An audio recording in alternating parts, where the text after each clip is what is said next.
So here we are with Generation Wrestling. Now you'll see that we're doing this here in Sunday of week 4 of August, and that is because our women's champion Emma has decided that she's going to go back to the WWE and join the developmental system. So that's happening for some reason. So we will be bringing in someone. I'm not going to say who's going to be coming in, but yeah, I'm not going to say who's going to be coming in to take over her role as sort of the face of the women's division. But I've got somebody coming in, but that means that Emma has to drop the title tonight. We also have we only have 3 matches, no tag team matches, just 3 singles matches. We also have Moose defending his title in a rematch against Sami Callihan for the Vancouver Championship, and then Kyle O'Reilly will be defending his title against Jimmy Havoc. So let's go ahead and look at the titles here. The Generation Championship is 72 prestige at the minute. That's dropped down a little bit, but again, it hasn't really been defended since, so it should go up after this show, or at least in the next month or so.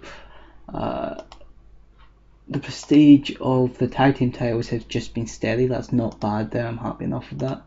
Generation Women's Championship has really shot up. Emma has done wonders with that, and I'm very grateful for it. Does it say that she's got a developmental deal? It does, yeah. It's just a shame that she's got that developmental deal there, but whatever. And then the Vancouver Championship with Sami Callihan done well, but I think that Moose is going to bring it up much higher. I hope so anyway, but anyway, let's go ahead then, and we can start this show then. 18 grand to pay with, but again, we only had 2 weeks to build up the money, so. But I'm happy enough with that. Let's go ahead and run this show. It's going to be a decent enough show. So, in front of 334 people, that's a lot of people.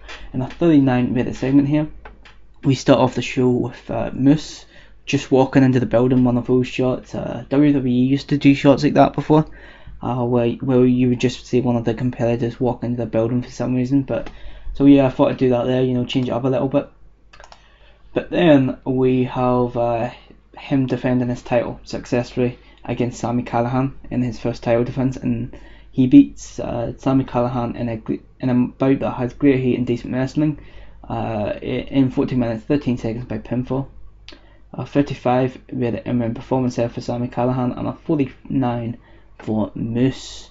Not bad at all, and that is Moose's first title defense. And now Sami Callihan, we will move on somewhere else. I'm not exactly sure what we'll do with him at the minute. We'll probably give him a couple squash matches and then move him on.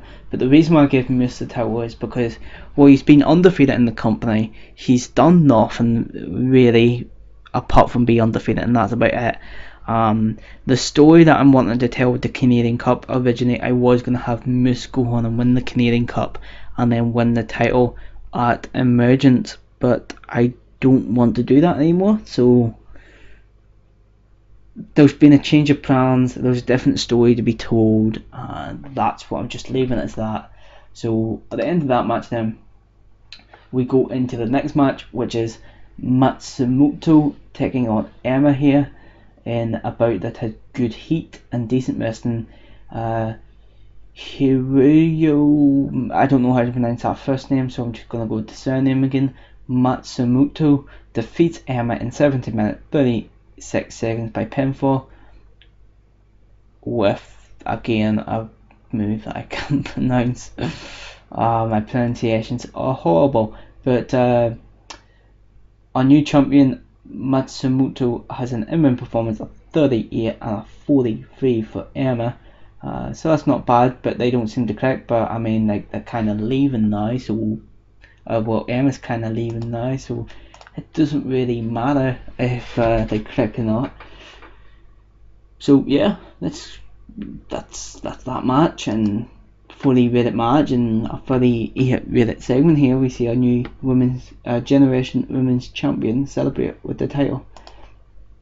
We go on to another segment here where we see Jimmy Havoc in the ring with his with his fellow faction members, as they announced that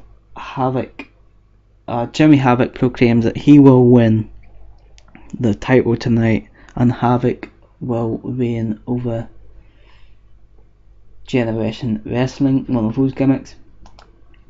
And then we'll go into the match itself. It's a 61-minute match, not bad at all. In an exceptional match, Jimmy Havoc defeats Kyle O'Reilly in 22 minutes 43 seconds by pinfall. Jimmy Havoc becomes the new Generation Champion. Kyle O'Reilly drops the belt here. The match deserved better announcing and colour commentary. 68 performance there for Jimmy Havoc and a 70 for Kyle O'Reilly.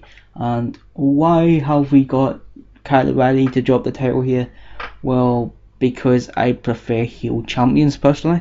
I think face champions are very, very good, and but I prefer the story being told where the face has to chase the title, and you do that a bunch of times with the face losing. You change the face out obviously every now and again, the baby face out every now and again, and then you finally get a baby face to go up against the champion and chase the title and get the big pop win. That's just what I prefer, is having multiple baby faces chase the title, they all lose, and then one baby face chases it, and then he eventually gets a big baby face pop, and then you give the title back to a heel pretty much. That's just what I like to do personally. That's what I like to see at times in pro wrestling. Of course, though, Kyle O'Reilly, though, the reason why we gave him the title for this reign was so as we solidified him pretty much as a figurehead for the company. Although we haven't put him in as the figurehead yet, but essentially he's going to be our John Cena or our Tanahashi or whatever. But yeah, Jimmy Havoc is going to be a top heel in the company, and will be the top heel in the company unless we get Adam Cole back soon, which I don't think we will. But then to end the show, we get a 76-minute segment here where we just see Jimmy Havoc. We just see all three members of Havoc here celebrate the big title win, and that's really to end the show there. So really, this show was 58-minute segment event there. That's not bad, and it increased our popularity in 45 regions. But yeah, really, this show was a means to an end. Really, I didn't really want to. I didn't really want to put on this show tonight, so that's why I only had 3 matches, and I didn't have 4 or 5, because usually I do like to have 4 or 5 matches. But this show was a means to the end, but it was a very, very, very successful show, as you can see there. So we'll go ahead and we will give Kyle O'Reilly a hug, because I mean, he dropped the title and he didn't even complain about it. Moose, you done well, but so did Sami Callihan. So you both had a decent match. So we'll go ahead and we will praise both of you for great performances. Kyle O'Reilly was very happy, Moose seemed pleased, and Sami Callihan was pleased. That's not bad there. So now what we're going to do is we're going to go ahead here and we will have a look at our size, our pop, have a look at all that stuff as usual. But I won't be having another show for probably about 6 weeks or so. Well,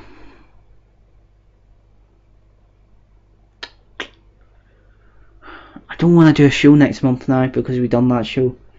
Screw it, we'll do a show next month. We'll do the October show, and then we'll do the November show, December show, January show, and then we'll get into the swing of things of doing 2 shows a month.